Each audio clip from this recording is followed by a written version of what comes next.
Bonjour les quatrièmes. Je vais être très rapide aujourd'hui.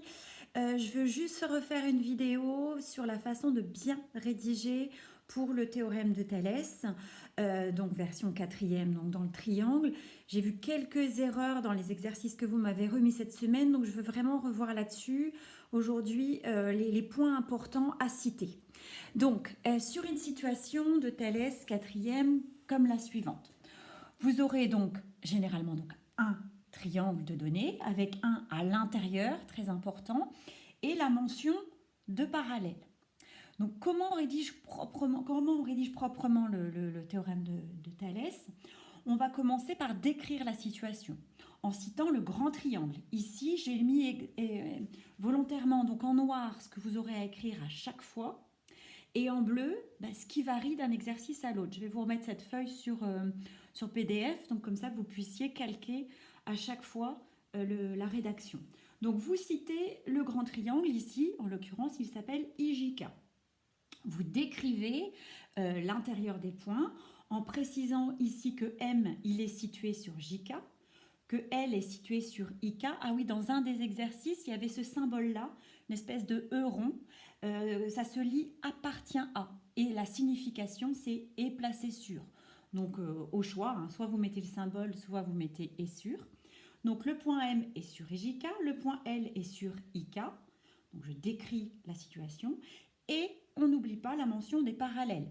Sans parallèle, il n'y a pas de Thalès. Il y avait un petit piège dans l'un des exercices où effectivement les droites n'étaient pas parallèles. Donc je vous ai dit à ce moment-là de barrer le signe égal ici.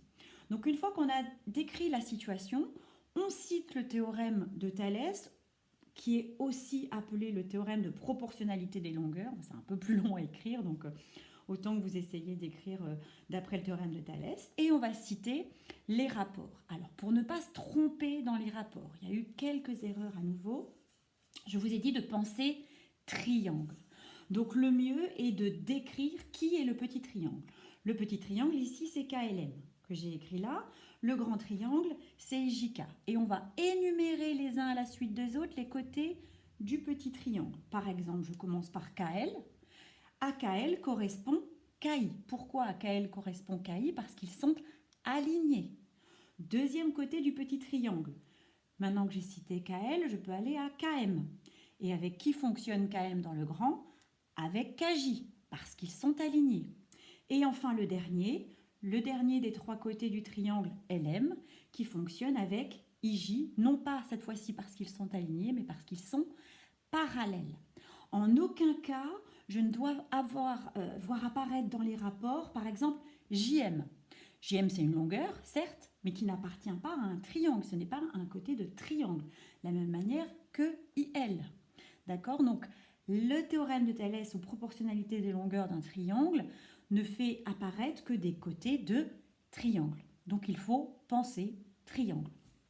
C'est vraiment le plus important pour l'écriture des rapports. Et après ça, on a un donc qui va faire, comme vous l'avez vu, du produit en croix. Donc une autre situation.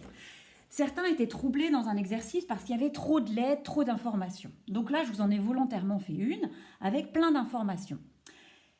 Mais à la lecture de cet exercice, donc vous voyez, bon ok, d'accord, une figure un peu complexe, les parallèles n'apparaissent ici que concernant EG, qui est donc ici ce côté-là, avec JK, qui est ce côté-là.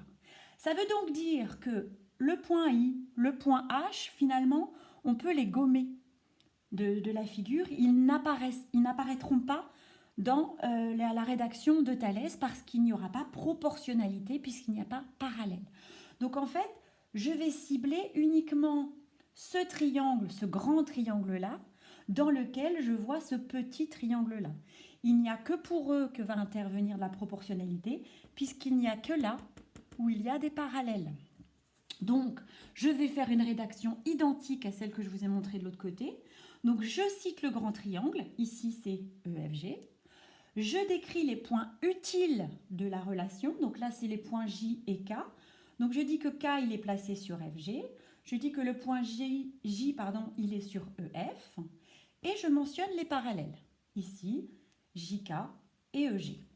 Une fois que j'ai cité ces éléments-là, je cite le théorème de Thalès et je vais mentionner des côtés du petit triangle qui correspondent à des côtés du grand triangle. Le petit triangle ici s'appelle JFK. Donc, un premier côté peut par exemple être FJ. À qui correspond FJ? À FE dans le grand triangle. Donc, je les divise. De la même manière, FK va correspondre à FG. Et enfin, JK à EG, puisqu'ils sont parallèles.